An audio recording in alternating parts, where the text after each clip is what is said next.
We're going to start with Robert Greenstein. Robert is the founder and executive director of the Center on Budget and Policy Priorities.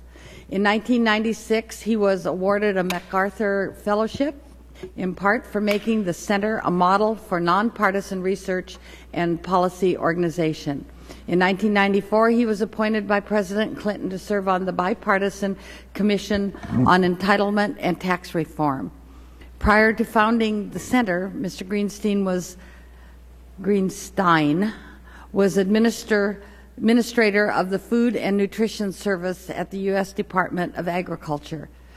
He graduated from Harvard College and has received numerous honorary degrees. Thank you for the invitation to testify today on inequality. There is broad consensus among analysts and economists that inequality has been rising for about 30 years and is at levels that cause concern. As former Federal Reserve Chair Alan Greenstein said a couple of years ago, and I'm quoting, "There is a really serious problem here in the concentration of income that is rising." Let me start with a brief overview of the data and a cautionary note. The cautionary note is that in looking at inequality, one cannot place much stock in data, in official census data and what's called the Gini coefficient that comes out of those data, because the official census data is not based on full income reporting at the top of the income scale. Specifically, the census data does not count any earnings above $999,999 a year. If you earn $20 million a year, it is recorded in the census data as $999,999. If your income rises from $20 million to $30 million a year, census shows it is staying flat at $999,999. And the census data do not include capital gains income, which is very big at the top of the income scale.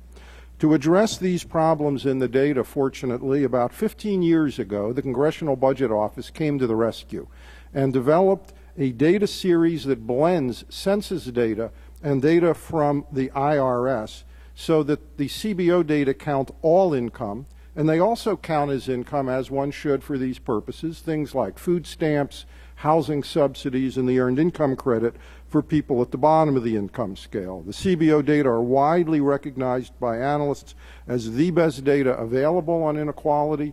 They cover after-tax as well as before-tax income, and they span the period from 1979 to 2005. So let's take a look at what those CBO data tell us.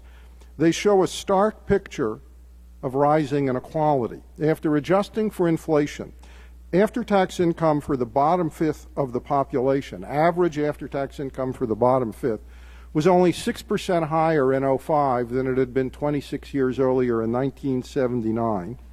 And for the middle fifth, income was 21% higher than in 1979. That's less than an average of 1% gain per year over the 26-year period.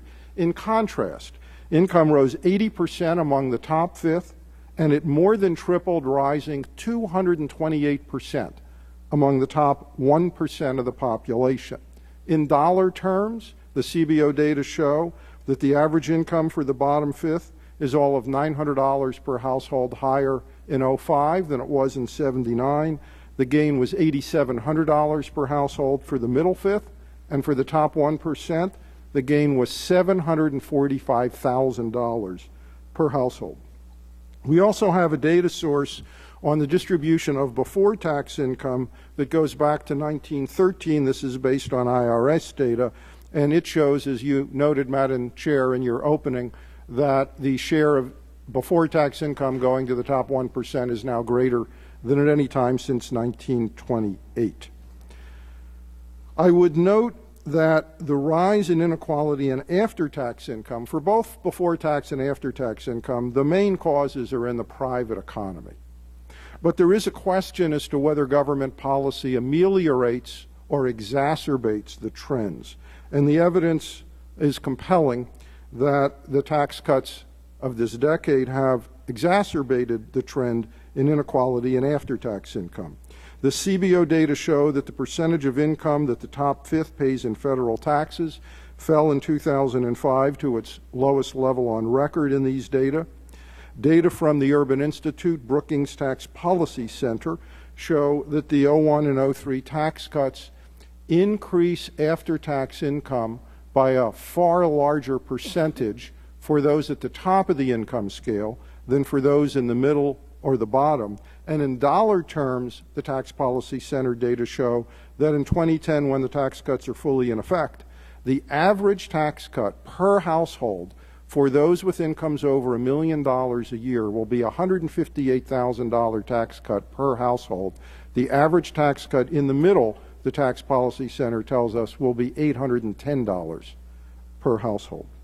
This is why the noted economist Alan Blinder, in talking about rising inequality, recently noted that recent federal policies were the equivalent, if I may use a sports, I'm really just using Alan Blinder's sports analogy. He used the sports analogy. He said they were the equivalent of piling on, which in football would draw a 15-yard penalty for unnecessary roughness. Let me conclude with just a few very quick comments about the implications for federal policy going forward. As you all know, we face tough challenges in a series of areas: an unsustainable long-term deficit, need for health care reform, need for tax reform, need to address climate change. In every one of those areas, how you address the problem can either exacerbate inequality or mitigate it.